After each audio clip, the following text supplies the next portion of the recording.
പിതാവിനും പുത്രനും പരിശുദ്ധ റൂഹായിക്കും സ്തുതി, ആദിമുതലേക്കും തന്നെ. ആമീൻ. നമുക്ക് വേണ്ടി മരിച്ച് അടക്കപ്പെട്ട ഉയർത്തെഴുന്നേറ്റ യേശു ക്രിസ്തുവിൻ്റെ നിസ്തുല്യമായ നാമത്തിൽ ഞങ്ങളെ ശ്രദ്ധിക്കുന്ന ഏവർക്കും സ്നേഹവന്ദനം. ക്രിസ്തുയേശുവിൽ അനുഗ്രഹിക്കപ്പെട്ട ദൈവജനമേ, വിശുദ്ധ മർക്കോസിൻ്റെ സുവിശേഷം 16-ാം അധ്യായം നാം ഇപ്രകാരം ക്രിസ്തുവിൻ്റെ കല്ലറയ്ക്കൽ വെച്ചുള്ളതായ ഒരു സംഭാഷണത്തെ ശ്രദ്ധിക്കുവാനായി സാധിക്കുന്നു. ആഴ്ചവട്ടത്തിൻ്റെ 1-ാം നാളാകുന്ന ഞായറാഴ്ച ദിവസം മഗ്ദലക്കാരത്തി മറിയയും യാക്കോബിൻ്റെ അമ്മ മറിയയും സലോമയും കർത്താവിൻ്റെ കല്ലറയിലേക്ക് പോകുന്നതായ സന്ദർഭം. ആ വഴിയാത്രയിൽ അവർ ഭാരപ്പെടുന്ന ഒരു വിഷയം, കർത്താവിൻ്റെ ശരീരത്തിൽ സുഗന്ധമിടണമെങ്കിൽ കല്ലറയുടെ വാതിൽക്കൽ വച്ചിരിക്കുന്ന കല്ല് നീക്കി കിട്ടേണ്ട ആവശ്യം. അപ്പം യേശുവിന് സുഗന്ധമിടുവാൻ തടസ്സമായി നിൽക്കുന്ന ഈ കല്ല് അതൊന്ന് നീക്കി കിട്ടണം. ആര് ചെയ്തു തരുമെന്നുള്ള ഭാരമാണ്. പക്ഷേ അവർ കല്ലറയുടെ അടുക്കലേക്ക് എത്തുമ്പോൾ ഈ വലിയ കല്ല് നീക്കപ്പെട്ടതായിട്ട് കാണുക മാത്രമല്ല, ആ കല്ലിന്മേൽ ഒരു ദൈവദൂതന് സമാനമായി ഒരാൾ ഇരിക്കുന്നതായിട്ട് കണ്ടു. അവർ നോക്കിയാറെ കല്ല് ഉരുട്ടിക്കളഞ്ഞതായി കണ്ടു. അത് ഏറ്റവും വലുതായിരുന്നു. അവർ കല്ലറയ്ക്കകത്ത് കടന്നപ്പോൾ വെള്ള നിലയെങ്കി ധരിച്ച ഒരു ബാല്യക്കാരൻ വലത്തുഭാഗത്ത് ഇരിക്കുന്നത് കണ്ട് ഭ്രമിച്ചു. അവൻ അവരോട്, ഭ്രമിക്കേണ്ട, ക്രൂശിക്കപ്പെട്ട നസ്രായനായ യേശുവിനെ നിങ്ങൾ അന്വേഷിക്കുന്നു. അവൻ ഉയർത്തെഴുന്നേറ്റു, അവൻ ഇവിടെയില്ല, അവനെ വെച്ച സ്ഥലം ഇതാ. നാം ഇന്ന് ചിന്തിക്കുന്നത് ദൂതൻ്റെ വാക്കുകളാണ്. അവൻ ഉയർത്തെഴുന്നേറ്റു, അവൻ ഇവിടെയില്ല. സ്നേഹിക്കപ്പെട്ടവരെ, കർത്താവ് തൻ്റെ പരിശുദ്ധ ശുശ്രൂഷയുടെ നാളുകളിൽ ഈ മന്ദിരം പൊളിപ്പിൻ, ഞാൻ 3 ദിവസം കൊണ്ട് അതിനെ പണിയുമെന്ന് പ്രസംഗിച്ചത് യഹൂദന്മാർക്ക് വലിയ ഇടർച്ചയായി മാറി. അവർ പറയുന്നു, ഇവൻ ദൈവദൂഷണം പറയുകയാണ്. ഞങ്ങളുടെ പിതാക്കന്മാർ 46 സംവത്സരം കൊണ്ട് പണിതുണ്ടാക്കിയതായ ഈ വലിയ മന്ദിരം പൊളിച്ചാൽ 3 ദിവസം കൊണ്ട് പണിയുമെന്നാണ് അവൻ പറയുന്നത്. ഇത്ര വലിയ ദൈവദൂഷണം എന്താ പറയാനുള്ളത്? പക്ഷേ യേശു ക്രിസ്തുവിന്റെ ശരീരം എന്ന മന്ദിരത്തെക്കുറിച്ചാണ് പറഞ്ഞതെന്ന് തൻ്റെ ഉയർപ്പ് വരെയും തൻ്റെ ശിഷ്യന്മാർ പോലും വിശ്വസിച്ചോ എന്ന് സംശയിക്കേണ്ടിയിരിക്കുന്നു. കാരണം കർത്താവ് ഉയർത്തെഴുന്നേറ്റു എന്ന സത്യം അവരോട്, ശിഷ്യന്മാരോട് അറിയിക്കുമ്പോൾ അവർ അത് വിശ്വസിക്കുന്നില്ല എന്ന് നാം വായിക്കുന്നു. നിങ്ങൾ പോയി അവൻ്റെ ശിഷ്യന്മാരോടും പത്രോസിനോടും അവൻ നിങ്ങൾക്ക് മുമ്പേ ഗലീലയ്ക്ക് പോകുന്നു എന്ന് പറയുവീൻ. അവൻ നിങ്ങളോട് പറഞ്ഞതുപോലെ അവിടെ അവനെ കാണുമെന്ന് പറയുവീനെന്ന് പറഞ്ഞു. അവർക്ക് വിറയിലും ഭ്രമവും പിടിച്ചു. അവർ കല്ലറ വിട്ട് ഓടിപ്പോയി. അവർ ഭയപ്പെടുകയാൽ ആരോടും ഒന്നും പറഞ്ഞില്ല. അവൻ ആഴ്ചവട്ടത്തിന് 1-ാം നാൾ രാവിലെ ഉയർത്തെഴുന്നേറ്റിട്ട് താൻ 7 ഭൂതങ്ങളെ പുറത്താക്കിയിരുന്ന മഗ്ദലക്കാരത്തി മറിയയ്ക്ക് ആദ്യം പ്രത്യക്ഷനായി. അവൾ ചെന്ന് അവനോടുകൂടി ഇരുന്നവരായി ദുഃഖിച്ചും കരഞ്ഞുകൊണ്ടിരിക്കുന്നവരോട് അറിയിച്ചു, അവൻ ജീവനോടുകൂടി ഇരിക്കുന്നു എന്നും അവർ അവനെ കണ്ടു എന്നും അവർ കേട്ടാറേ വിശ്വസിച്ചില്ല. കർത്താവ് പറഞ്ഞ കാര്യം തിരിച്ചറിയാതെ തനിക്ക് എതിരായി ദൈവദൂഷണമെന്ന കുറ്റം യഹൂദന്മാർ വരുത്തിയെങ്കിൽ സകലവും വ്യക്തമാക്കി കൊടുത്തിട്ട് യെരുശലേമിൽ വെച്ച് താൻ പീഡിപ്പിക്കപ്പെടുമെന്നും പ്രധാനാചാര്യന്മാർ മുഖാന്തരം ശിക്ഷയ്ക്ക് വിധിക്കപ്പെടുമെന്നും അവർ അവനെ ക്രൂശിക്കുമെന്നും ക്രൂശിച്ചാൽ 3-ാം ദിവസം ഉയർത്തെഴുന്നേൽക്കുമെന്നും തൻ്റെ വാത്സല്യ ശിഷ്യന്മാരോട് പറഞ്ഞു കൊടുത്തിരുന്ന സത്യം സ്ത്രീകൾ ചെന്ന് അത് ബോധ്യപ്പെട്ട് മടങ്ങി വന്ന് അവരോട് കർത്താവ് ഉയർത്തെഴുന്നേറ്റു എന്ന് പറയുമ്പോൾ ശിഷ്യന്മാരും അത് വിശ്വസിക്കുന്നില്ല. അതുകൊണ്ട് യേശുക്രിസ്തു ഉയർത്തെഴുന്നേറ്റു എന്ന സത്യത്തിന് പ്രാമുഖ്യം കൊടുക്കേണ്ടതായി വന്നു ആദ്യമകാല സഭാ ശുശ്രൂഷകർക്ക്.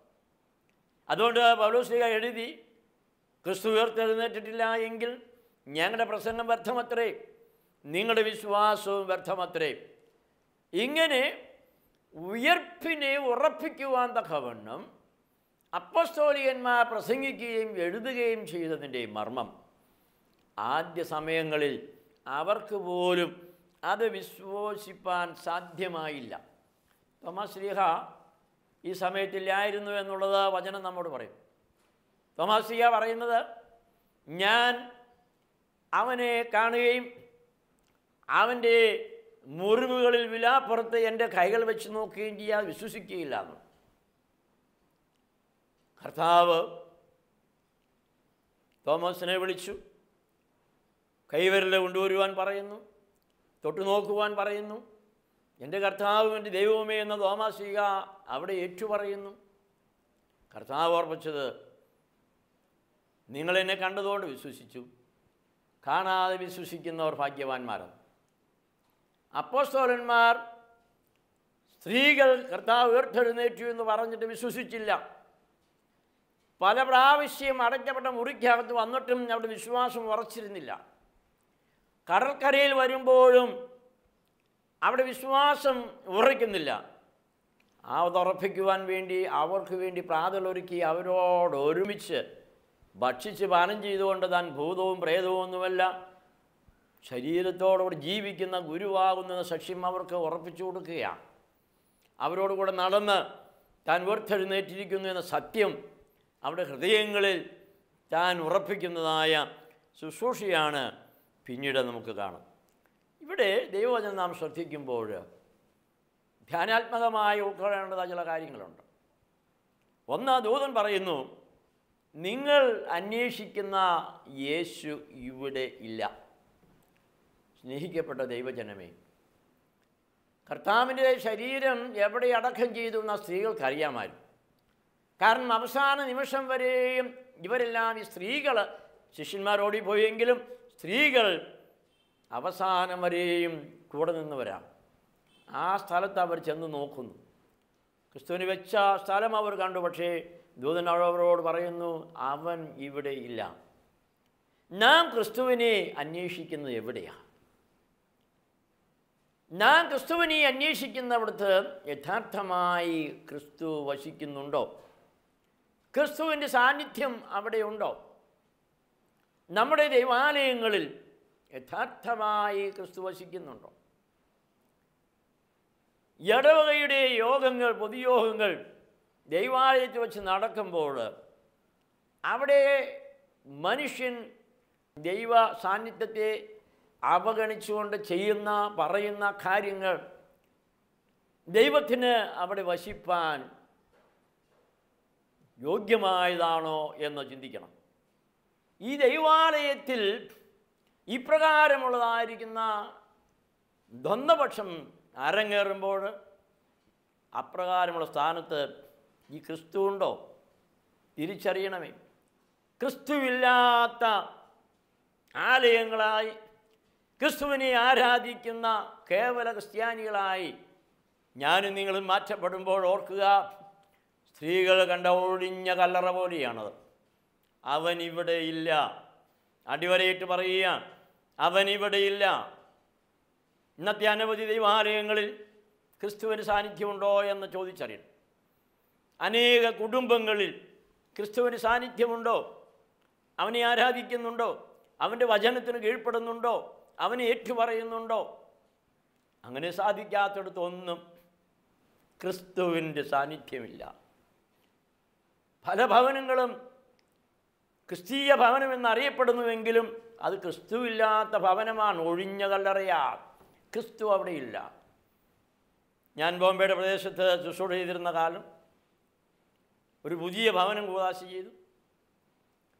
ആ ഭവനത്തിൽ കൂദാശയോട് ചേർന്ന ഒരു വേദവാക്യം നല്ലവണ്ണം എഴുതി ഫ്രെയിം ചെയ്ത ആ ഭവനത്തിൽ വയ്ക്കുവാനായിട്ട് അവർ വെച്ചിരുന്നത് വാഴ്ത്തി പ്രാർത്ഥിച്ച് അവിടെ വെച്ചു കൊടുത്തു. 2-3 കൊല്ലം കഴിഞ്ഞു. പിന്നൊരു അവസരം അവിടെ വിസിറ്റ് ചെയ്തു. ഇടയ്ക്ക് വിസിറ്റ് ചെയ്യാറുണ്ട്. വിസിറ്റ് ചെയ്യുവാനായിട്ട് അവിടെ ചെന്ന് കിഴക്കോട്ട് തിരിഞ്ഞു നിന്ന് പ്രാർത്ഥന തുടങ്ങി. പ്രാർത്ഥിക്കുവാനായി കിഴക്കോട്ട് അഭിമുഖമായി നിൽക്കുമ്പോൾ നേരെ മുമ്പിൽ ചുമരിന്മേൽ ഈ വചനം എഴുതിയതായ പലകം അവിടെയുണ്ട്. യോശുവ പ്രതിജ്ഞയെടുത്ത വചനമായിരുന്നു അത്. അവിടെ എഴുതിയിരുന്നത്, ഞാനും എൻ്റെ കുടുംബവുമോ ഞങ്ങൾ യഹോവയെ സേവിക്കും. ഞാനും എൻ്റെ കുടുംബവും ഞങ്ങൾ യഹോവയെ സേവിക്കുമെന്ന ആ യോശുവയുടെ വചനം മനോഹരമായി നല്ല ലിപികളിൽ വലിപ്പത്തിൽ എഴുതി അവിടെ വച്ചിരിക്കുന്നു. എൻ്റെ കണ്ണിൽ കാണുന്നത് ഈ വാക്യം ഒരു പ്രത്യേക രീതിയിൽ മാറ്റപ്പെട്ടിരിക്കുക. ഞാൻ ഒന്നുകൂടെ ശ്രദ്ധിച്ചു നോക്കി. അറിഞ്ഞോ അറിയാതെയോ സംഭവിച്ചു പോയ ഒരു കാര്യം. ആ വാക്യം ഇങ്ങനെയാണ്. സേ എന്ന വാക്ക് അവിടെ ഇല്ല. ഞാനും എൻ്റെ കുടുംബവുമോ ഞങ്ങൾ യഹോവയെ സേവിക്കും എന്ന സേ വാക്ക് ഒരു ചെറിയ ജീവി, വേട്ടാൾ എന്ന് പറയുന്ന ഒരു ജീവി വന്ന് കൂട് വച്ചത് കാരണം ആ സേ എന്ന വാക്ക് മൂടപ്പെട്ടിരിക്കുകയാണ്. അപ്പോൾ ആ വാക്യം ഇങ്ങനെയായി മാറി. ഞാനും എൻ്റെ കുടുംബവും ഞങ്ങൾ യഹോവയെ വിൽക്കും. യഹോവയെ സേവിക്കുവാൻ തുടങ്ങിയ കുടുംബം അറിയാതെ കൊണ്ട് യഹോവയെ വിൽക്കുന്ന കുടുംബമെന്ന് നെറ്റിയിൽ എഴുതി വച്ചിരിക്കുകയാണ്. സങ്കടമതല്ല, ആ വീട്ടുകാരത് കണ്ടിട്ടേയില്ല, ശ്രദ്ധിച്ചിട്ടേയില്ല. പലപ്പോഴും നമ്മുടെ ജീവിതം ഇങ്ങനെയാണ് പോകുന്നത്.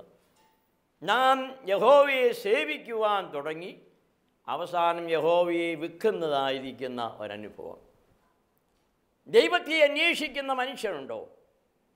ദൈവം അവരെ സ്വാഗതം ചെയ്യുന്നുണ്ട്.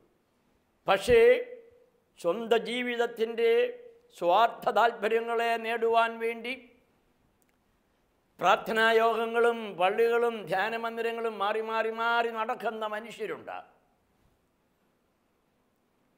ഒരിക്കൽ എല്ലാ ചൊവ്വാഴ്ചയും വൈകിട്ട് ഞങ്ങൾ കൂടി പ്രാർത്ഥിക്കുന്ന പ്രാർത്ഥനാ ഗ്രൂപ്പിൽ ഒരു സഹോദരൻ കടന്നു വന്നു. അദ്ദേഹം വർഷങ്ങൾക്ക് മുമ്പ് ഓർത്തഡോക്സ് സഭയുടെ അംഗമായിരുന്ന വ്യക്തി മറ്റ് ചില വിശ്വാസത്തിലേക്ക് പോയി. അദ്ദേഹം തിരികെ വന്നപ്പോൾ ഞാൻ അനുഭവങ്ങൾ ചോദിച്ചു. അദ്ദേഹം പറയുകയാണ്, അച്ഛാ, ഞാൻ ഈ ഓർത്തഡോക്സ് സഭയുടെ പ്രാർത്ഥനയിലും കൂട്ടായ്മയിലും ഒക്കെ നടന്നു. പക്ഷേ എനിക്ക് എൻ്റെ പ്രാർത്ഥനകളൊന്നും സ്വർഗത്തിൽ കേൾക്കുകയോ പ്രാർത്ഥനകൾക്ക് ഒരു മറുപടി ലഭിക്കുകയോ ഉണ്ടായില്ല. അതുകൊണ്ട് ഞാൻ കുറച്ചു കാലം ഇന്ന ഗ്രൂപ്പിൽ പോയി, അത് കഴിഞ്ഞപ്പോൾ അവിടെ നടന്നില്ല, പിന്നെ മറ്റൊരു ഗ്രൂപ്പിൽ പോയി, വീണ്ടും അങ്ങോട്ട് പോയി. ഇങ്ങനെ 6-7 ഡിനോമിനേഷനുകൾ അദ്ദേഹം പോയി പ്രാർത്ഥനാ വിഷയങ്ങൾ വെച്ചു. വീണ്ടും തിരികെ ഇവിടെ തന്നെ വന്നു. കുറച്ചു കാലം ഇവിടെ വന്ന് പഠിച്ചു. അപ്പോൾ വേറൊരു പ്രാർത്ഥനാ ഗ്രൂപ്പിൽ പോയി.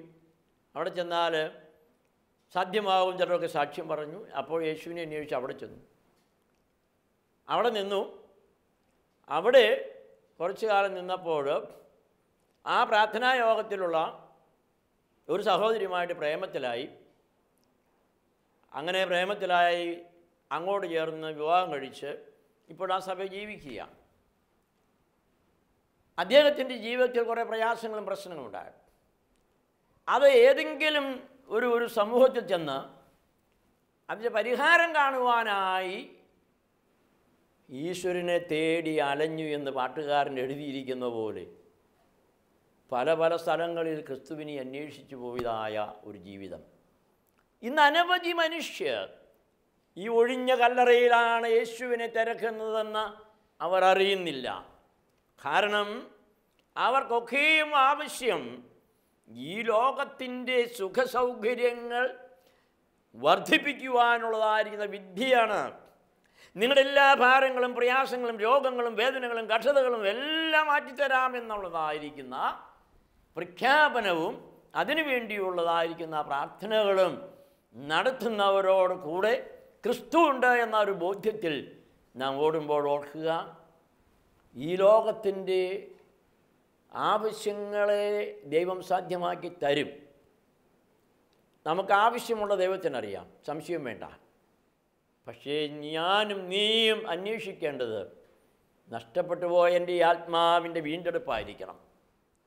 എൻ്റെ ആത്മാവിനെ വീണ്ടെടുക്കുവാൻ തക്കവണ്ണം, നിത്യജീവനെ എനിക്ക് നൽകുവാൻ തക്കവണ്ണം, എനിക്ക് വേണ്ടി ജനിച്ച് മരിച്ച് അടക്കപ്പെട്ട ഉയർത്തെഴുന്നേറ്റ ആ ജീവിക്കുന്ന യേശുവിനെ അവൻ്റെ കല്ലറയിൽ, ഒഴിഞ്ഞ കല്ലറയിലല്ല ഞാൻ കാണേണ്ടത്. എൻ്റെ ഹൃദയം അവന് തുറന്നു കൊടുത്തുകൊണ്ട് എൻ്റെ ഹൃദയമാകുന്ന ആലയത്തിൽ ക്രിസ്തു ഉരുവാകുവാൻ തക്കവണ്ണം പൗലോസ്ലീഹ സഭയോട് പറയുന്നത് പോലെ ക്രിസ്തു നിങ്ങളുടെ ഹൃദയത്തിൽ ഉരുവാകുവോളം ഞാൻ പ്രസവവേദന അനുഭവിക്കുന്നു. ഓരോ വ്യക്തിയുടെയും ഹൃദയമാകുന്ന മന്ദിരം ക്രിസ്തുവിൻ്റെ സിംഹാസനമായി മാറ്റപ്പെടണം. ആ സിംഹാസനത്തിൽ ക്രിസ്തുവിനെ ഇരുത്തിക്കഴിഞ്ഞാൽ ക്രിസ്തുവിനെ തേടി ആലയേണ്ട ആവശ്യമില്ല. അവൻ നമ്മോടുകൂടെ ഉണ്ടാകും.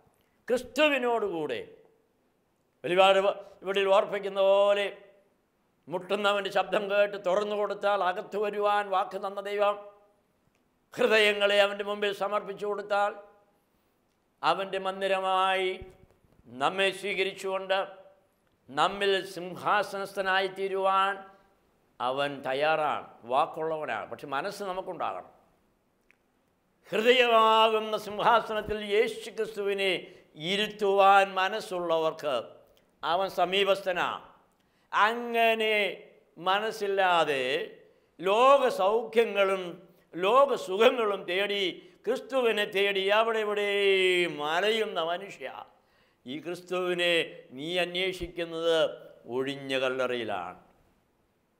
നിൻ്റെ ഹൃദയം അവൻ്റെ മന്ദിരമായി സമർപ്പിക്കുവാൻ തയ്യാറുണ്ടെങ്കിൽ ഈ ക്രിസ്തു നിന്നോട് വസിപ്പാൻ, നിന്നോട് അത്താഴം കഴിപ്പാൻ വാക്ക് തന്നവനാണ്.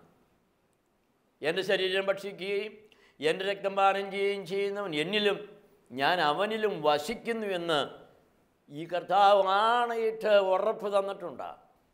ഇത് വിശ്വസിക്കാമോ? വിശ്വസിക്കുന്നവൻ നിത്യജീവൻ്റെ അച്ചാരമായി നമ്മോട് കൂടെ വസിപ്പാൻ തക്കവണ്ണം അവൻ്റെ തിരുശരീരങ്ങളുടെ അനുഭവത്താൽ അവൻ നമ്മിൽ ഉരുവാകുവാൻ തക്കവണ്ണം വാക്ക് തന്നിരിക്കുന്ന ക്രിസ്തുവിനെ ഈ ഉയർപ്പിൻ്റെ നാളുകളിൽ നമ്മുടെ ഹൃദയത്തിലേക്ക് നമുക്ക് സ്വാഗതം ചെയ്യാം.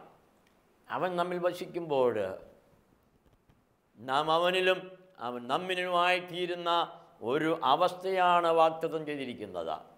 ക്രിസ്തുവിനോടുകൂടെ ആയിരിക്കുവാൻ ക്രിസ്തു നമ്മുടെ ഹൃദയങ്ങളിൽ ഉരുവാകട്ടെ പ്രിയപ്പെട്ടവരെ. അതുകൊണ്ട് ഇവനെ അന്വേഷിച്ച് അലയേണ്ടതായ അനുഭവം ഇല്ല. അങ്ങനെ അലയുന്നതുകൊണ്ട് പ്രയോജനവുമില്ല. എന്നാൽ നിന്നിൽ തന്നെ വസിക്കുന്ന മരിച്ചുയർത്തെഴുന്നേറ്റ് ജീവിക്കുന്ന ക്രിസ്തുവിനെ നീ കണ്ടെത്തുകയാണ് നിൻ്റെ ജീവിതത്തിൻ്റെ ലക്ഷ്യം. അതിന് സാധ്യമാകാതെ അവിടെ ഇവിടെയും അലയുന്നവരെ കർത്താവ് ആഗ്രഹിക്കുന്നത് ഈ ലോകത്തിൻ്റെ സൗഭാഗ്യങ്ങൾ നിനക്ക് തരുവാനല്ല. കർത്താവ് ആഗ്രഹിക്കുന്നത് ഈ കാണുന്നതിനൊക്കെയും ചാപ്പും ചാവറും എന്നെണ്ണി കാണുന്നതെല്ലാം പിന്നിൽ തള്ളിക്കൊണ്ട് മുമ്പിലുള്ള നിത്യജീവനെ ലക്ഷ്യം വെച്ച് ഓടുന്ന, അതിനെ ലാക്കാക്കി ഓടുന്ന ദൈവ പൈതങ്ങളെയാണ് അവൻ അന്വേഷിക്കുന്നത്. അതാണ് അന്വേഷിച്ച് കണ്ടെത്തുവാനായിട്ടുള്ളത്. നഷ്ടപ്പെട്ടു പോയത് ദൈവം നമുക്ക് വേണ്ടി തന്ന തൻ്റെ സ്വരൂപവും സാദൃശ്യവുമാണ്. അന്വേഷിച്ച് കണ്ടെത്തുവാൻ തക്കവണ്ണം ദൈവം ഉറപ്പ് തന്നിരിക്കുന്നത് നമ്മിൽ മഹത്വരമായി ദൈവം നിർമ്മിച്ചു തന്ന തൻ്റെ സ്വരൂപവും സാദൃശ്യമാകുന്ന തേജസ്സിൻ്റെ അനുഭവമാണ്. അത് പാപമുഖാന്തരം നഷ്ടപ്പെട്ടു പോയ മനുഷ്യൻ ആദാമിൽ സർവസൃഷ്ടി മരിച്ചുവെങ്കിൽ രണ്ടാം ആദാമാകുന്ന ക്രിസ്തുവിൽ സർവർക്കും ജീവൻ നൽകുന്ന ക്രിസ്തുവിൻ്റെ ഉയർപ്പിൻ്റെ സന്ദേശമാണ് നമ്മുടെ ജീവിതത്തിൻ്റെ ആധാരമെന്ന് നാം മനസ്സിലാക്കണം. അതുകൊണ്ട് നഷ്ടപ്പെട്ടു പോയ സ്വരൂപവും സാദൃശ്യവും തിരികെ തരുവാൻ തക്കവണ്ണം ആ മർത്യശരീരം നമ്മുടെ കർത്താവ് സ്വീകരിച്ചുകൊണ്ട് നമ്മുടെ മർത്യാവസ്ഥയെ തൻ്റെ ശരീരത്തിൽ ഉൾക്കൊണ്ടുകൊണ്ട് അതിനെ അമർത്യതയാക്കി മാറ്റുവാൻ തക്കവണ്ണം മരണത്തിന്മേൽ ജയം വരച്ച യേശു ക്രിസ്തുവിനെ നമ്മുടെ ജീവിതത്തിൽ നാം സ്വീകരിക്കണം. അതിനുള്ള നാളുകളാണ് സമാഗതമായിക്കൊണ്ടിരിക്കുന്നത്.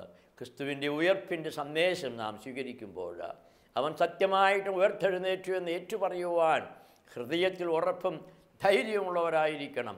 സംശയിക്കാതെ അതേറ്റു പറയണം. എന്നാൽ ക്രിസ്തുവിനെ ദർശിക്കുവാൻ അതേ തടസ്സമായി നിൽക്കുന്ന വലിയ പാറകൾ നമുക്കുണ്ട്. ഈ പാറകൾ മാറ്റപ്പെടണം. അവിടെ സംശയമാകുന്ന പാറയാം, അവിശ്വാസമായിരിക്കാം, നിലനിൽക്കുന്നതായ ചില സാമൂഹ്യ വ്യവസ്ഥിതികളായിരിക്കാം, ചില തത്വചിന്തകളായിരിക്കാം. ഇതൊക്കെയും ക്രിസ്തുവിനോടുള്ള സ്നേഹത്തിൽ നിന്ന്, യഥാർത്ഥ ജീവിക്കുന്ന ക്രിസ്തുവിനെ കണ്ടെത്തതിൽ നിന്ന് നമ്മെ പിന്നോട്ട് അടിച്ച് മാറ്റുന്ന അനുഭവങ്ങളുണ്ടാവും. ഓരോ വ്യക്തിയും തൻ്റെ ജീവിതത്തിൽ നിന്ന് വിശുദ്ധീകരിക്കണം. കാരണം ക്രിസ്തു നമ്മിൽ വസിക്കുവാൻ, നമ്മിൽ ഉരുവാകുവാൻ ദൈവം ആഗ്രഹിക്കുന്നത്, ദൈവം ചോദിക്കുന്ന ഒന്ന് മാത്രമേ ഉള്ളൂ. അത് നമ്മുടെ വിശുദ്ധീകരണമാണ്. ദൈവത്തിൻ്റെ ഇഷ്ടമോ നിങ്ങളുടെ വിശുദ്ധീകരണം തന്നെ. അതുകൊണ്ട് ദൈവവുമായിട്ടുള്ള ബന്ധം ഉയർത്തെഴുന്നേറ്റ ക്രിസ്തുവിനെ സ്വന്തം വ്യക്തിജീവിതത്തിൽ സ്വാഗതം ചെയ്യുവാൻ ആഗ്രഹിക്കുന്ന ഏതൊരു വിശ്വാസിയും അവൻ്റെ ജീവിതത്തെ വിശുദ്ധ മന്ദിരമായി, വിശുദ്ധാലയമായി കർത്താവിന് സ്വയം സമർപ്പിക്കുവാൻ ആവശ്യമുണ്ട്. അതൊന്ന് ഏറ്റെടുക്കാമെങ്കിൽ, വിശുദ്ധീകരണത്തിന് ദൈവസന്നിധിയിൽ നമ്മെ തന്നെ സമർപ്പിച്ചു കൊടുക്കാമെങ്കിൽ, ആ ഉപവാസവും പ്രാർത്ഥനയുമാകുന്ന ആയുധം എടുത്തുകൊണ്ട് ജഡത്തിൻ്റെ മോഹങ്ങളോട് പോരാടി അതിനെ അടിച്ചമർത്തിക്കൊണ്ട് ജീവിക്കാമെങ്കിൽ, അതിനുവേണ്ടി ഈ നാളുകൾ നാം സ്വയം ഒന്ന് ഒരുങ്ങാമെങ്കിൽ നമ്മുടെ വിശുദ്ധീകരണം സാധ്യമാകുകയും ക്രിസ്തുവിൻ്റെ സാന്നിധ്യം നമ്മുടെ വ്യക്തി ജീവിതത്തിൽ കൈവരിക്കുകയും ചെയ്യുമെന്നുള്ളത് ഉറപ്പുള്ളതാണ്. നമുക്ക് ദൈവസന്നിധിയിൽ നമ്മെ തന്നെ താഴ്ത്താം. കർത്താവേ, നിന്നെ അന്വേഷിച്ച് അവിടെയും ഇവിടെയും അലയുവാൻ ഞങ്ങൾക്കിനി ആവശ്യമില്ല. ഈ നാളുകളിലൂടെ വിശുദ്ധാലയമായി ഞങ്ങളെ തന്നെ തിരുസന്നിധി സമർപ്പിക്കുന്നത് മുഖാന്തരം നിൻ്റെ വാഗ്ദത്ത പ്രകാരം നീ ഞങ്ങളിൽ ഉരുവാകുവാനും അവിടുന്ന് ഞങ്ങളിൽ ഞങ്ങൾ നിന്നിലുമായി വസിക്കുവാനുമുള്ള യഥാർത്ഥ വാഞ്ച ഞങ്ങളുടെ ഹൃദയത്തിലുണ്ട്.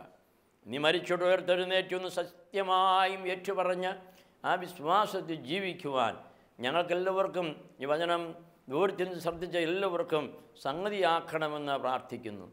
കർത്താവെ, ഒഴിഞ്ഞ കല്ലറകളിലല്ല, ജീവനുള്ള ദൈവത്തിൻ്റെ സാന്നിധ്യം സ്വന്തം ഹൃദയമാകുന്ന ആലയത്തിൽ ഉറപ്പിച്ചുകൊണ്ട് മുമ്പോട്ട് ക്രിസ്തീയ പൂർണ്ണത പ്രാപിച്ചുകൊണ്ട് ഓട്ടം ഓടുവാൻ ഞങ്ങളെല്ലാവരെയും നീ സഹായിക്കണമെന്ന് പ്രാർത്ഥിക്കുന്നു. ഞങ്ങളാരും ഒഴിഞ്ഞ കല്ലറകളായിരിക്കാതെ കൊണ്ട് കർത്താവിൻ്റെ സിംഹാസനമായിരിക്കുന്ന യഥാർത്ഥ സാന്നിധ്യം വ്യക്തി ജീവിതത്തിലെ ഹൃദയങ്ങളിൽ ആത്മാവിൽ സ്വീകരിച്ചുകൊണ്ട് ജീവിപ്പാൻ ഞങ്ങളെല്ലാവരും സഹായിക്കണമേ.